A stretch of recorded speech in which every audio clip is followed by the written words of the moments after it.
What is going on, nerds and nerdettes? It's your boy Stevie B with another short little haul today. I know that like I said in my last video, I'm trying to concentrate away from the newer stuff, even though what I got today is all newer stuff. But in my defense, I ordered these before I made my 2026 commitment to stick to the classics and stay away from moderns so much. But I'm not. But I never said I was never going to buy moderns.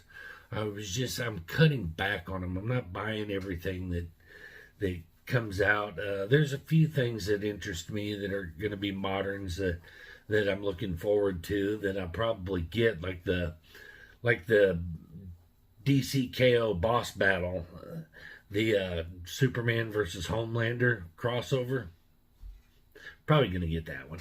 I love the crossovers, and be honest with you, whenever DC Marvel does crossovers, I'm gonna get them, modern or not. But for the most part, I'm trying to stay away, focus a lot more on on building my collection of my older books, like the ones on my wall there. And so the hauls are going to be a little bit smaller than you're used to seeing, unless I run across a deal on Whatnot and I just buy a bunch of bulk, some older stuff. But that being said, as you saw in the thumbnail, we'll save it for last, but I want to talk about it anyway. But the Harley Quinn and Elvira mystery blind bag. We'll see what that has to offer, but let's get into it. First on the list, let's do this one first. Little minor key. Honestly, I got this because I thought it was an intriguing idea. Trying to figure out who does this cover. I know I don't do my due diligence. I'm really bad about that. You just start jacking me up. Did you do your research on this? But Lyrics, the cover by Lyrics, I never heard of them. That's a weird spelling too. Why do comic creators always have to have the weirdest names?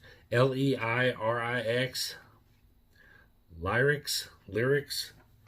Anyway, but it is a little bit of a spec book, but I did love the cover and intrigued by it. But it is Sorcerer Supreme #1, and this is the first appearance of a Scarlet Witch as the new Sorcerer Supreme. So that ought to be pretty interesting. I'm not going to seal that up because I got to write on it. Didn't do no notes on the back, obviously. Next up was a confusing one, but I picked it up because, it was free, #1, and #2, it's kind of a cool little free reader. I do have the originals, but still, nice, cool reprint and reader copy of Venom Lethal Protector #1. Now, for the group, because you all will be able to answer. Y'all will be able to comment and answer this on before the actual date. But there's a Comic-Con coming to my area on this coming weekend, and I'm planning on going Sunday. Sam De La Rosa is going to be there. He charges, I think, my buddy Ryan, he's got more shit signed by Sam De La Rosa than anybody I know, and he goes to cons all the time to see him. He's a big fan of his. He said autographs are $10, and if he does a signature and a remark, it's $50. Mind you, it's $30 to get into this Comic-Con. But but if you get an autograph on a Venom Lethal Protector and an actual real copy of it, he charges $30 to sign those, which I don't understand.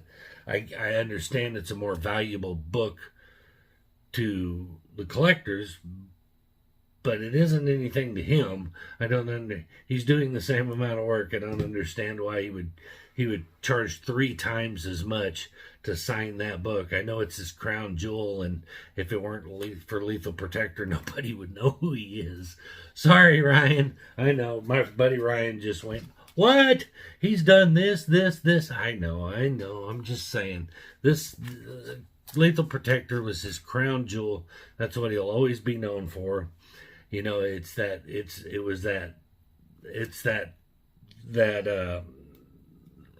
defining moment in his career, you know, and he'll always be remembered for that. And when you say Sam De La Rosa, most people are going to go, "Oh yeah, Lethal Protector." But I'm still a little, I thought about taking this up there because this is a free book. So here's my problem. Sam De La Rosa signs so much crap. There's so much crap out there that I'm worried I'm going to pay $30 to get into the convention and $10 for a signature on a $20 to $25 book, give or take. And it's not going to increase its value because I mean Sam signs so much stuff that I'm just worried that I'm not going to get the money that I paid for the signature back. It'd be a $25 book without the signature and a $30 book with the signature. So I thought a good alternative would be to have him sign this, because he can't do anything but improve the value of a free book, even if it's $5. So thought about it. I hadn't made up my mind if I was going to this convention or not, because quite honestly, I've been to it every year, I think, except maybe one. And every year it's been a letdown. It's a comic book convention that is overrun with anime for on the floor, and the guests are voiceover guests mostly anime voiceover guests, and a washed up wrestler that's, you know, been out of business for a while. This year it's Mickie James, who I love Mickie James. Would love to meet her and get a signature, but I'm not such a fan geek of her that I would stand in line and pay an ungodly amount for a selfie and a signature. I don't even have anything for her to sign, really. I don't have a comic book with Mickie James on it, but or an action figure or anything. So I'd have to buy one of her pre-produced pictures and then have her sign it. So probably $25 for the picture, $20 for the signature, another $20 for a selfie, and it's just not worth $60 to $75 for it. So I'm on the fence. The one thing that our Comic-Con lacks is comic book stuff. Sam De La Rosa, I think, is literally the only comic book creator, artist, writer featured. The only one. The rest of them are voice actors. I think Derek Bader is going to be there. Kel from Keenan and Kel is going to be there. The only one I would consider almost A-list is Gary Oldman is going to be there. So, I mean, that's kind of cool. But, and who else was it? The guy that plays Preacher, is that his name? Preacher? Prophet? Maybe Prophet. I think it's Prophet from The Walking Dead. He's going to be there.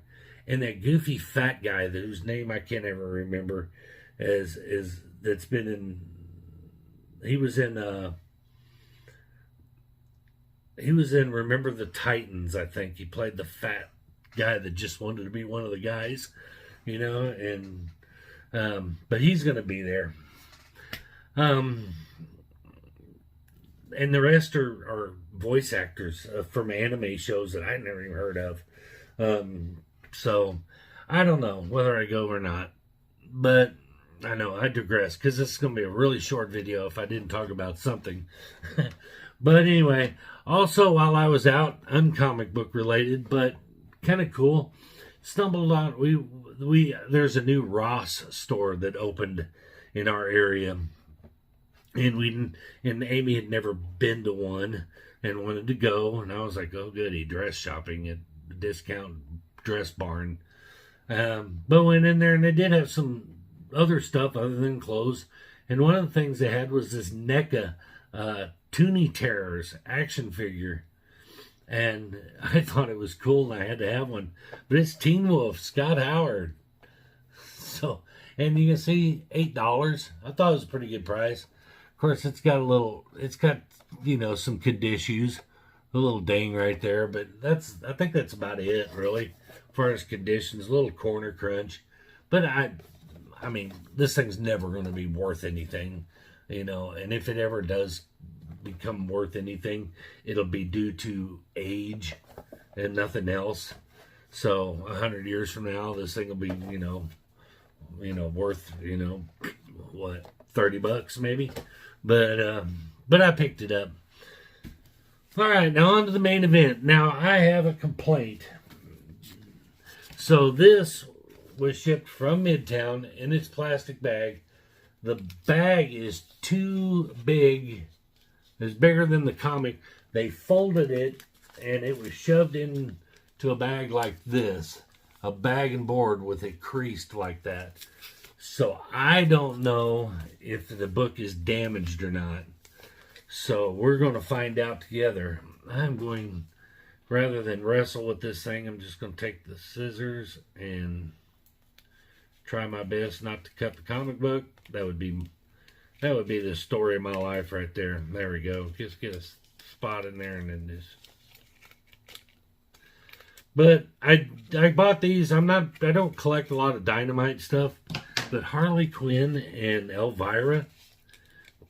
I mean, you got to. All right, I'm gonna let you see it first. Well, maybe not. I'm gonna turn it the wrong way. All right. And this is what I got.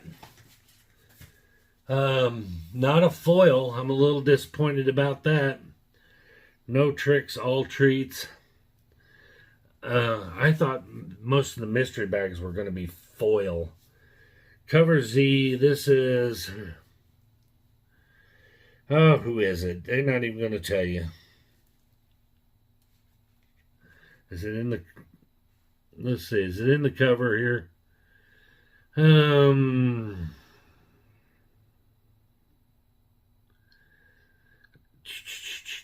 It's not even going to tell you in the... I can't find it. There's so much written in here that I can't tell you who did this cover. But all in all, cover. Seriously. No information about this cover. Oh, wait, here we go. I'll check the back cover. Hold on. Is that on there? Oh, it's not going to tell you either. It doesn't tell you which one it is. I'm going to have to scan it, maybe.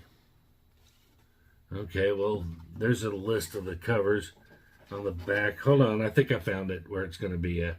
Jesus Christ, there's 783 covers. And I probably got the most common one of all of them. I know this is taking way too long, isn't it? It is literally not any one of these on here. Mother. No. It is literally none of the covers they have listed. Alright, well, I've wasted enough time on here trying to find it. So we will put it up in the... I'll look it up offline and I'll put it there. But generally, not gonna lie, a little disappointed. Not a fan of that one. I think I got all of them up to this point. This is number what? I don't know. 3, 4. Hell, that ain't even on here. I just can't win for losing, can I? Oh no, this is an issue 1. First printing. Alright, so, well, I've got 1, 2, and 3, I think, of these, and they're all foil. So I'm glad that I don't have to get another, because I wanted all the foils, but I thought the mystery ones would be foils. Luckily, this not damaged, so them folding it up and shoving it in the bag and board didn't damage it. But anyway, but I keep manhandling it, and I will eventually. So, worth the $10 cover, worth the $10 mystery bag price? Nah, I wouldn't buy another one, to be honest with you. Wouldn't buy another one, but what are you going to do? But anyway, so that is it for the haul this week. Again, let me know what your thoughts are about the about Sam De La Rosa and getting this signed. Would you pass or would you go for it? I mean, it'd almost be worth it if I could get it signed and remarked, but that's $50 plus the 30 to get in, so that's $80. And there's no way that they would make this book worth $80. I think maybe close, maybe 65, 70, but I don't think it'd make it worth $80, especially not on a reprint. And why in the world did they just now, this just came out last week in Midtown. Why are they releasing a Halloween book? Apparently it must have got lost during the trick or read, campaign they do every year. And that's why I'm getting the Halloween book in December.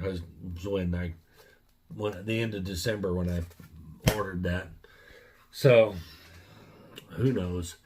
Anyway, that is going to do it for this haul video. Before you go, please do all those YouTube things. Love for you to do. Like, subscribe, comment, share, and we'll see you in the next one. Peace.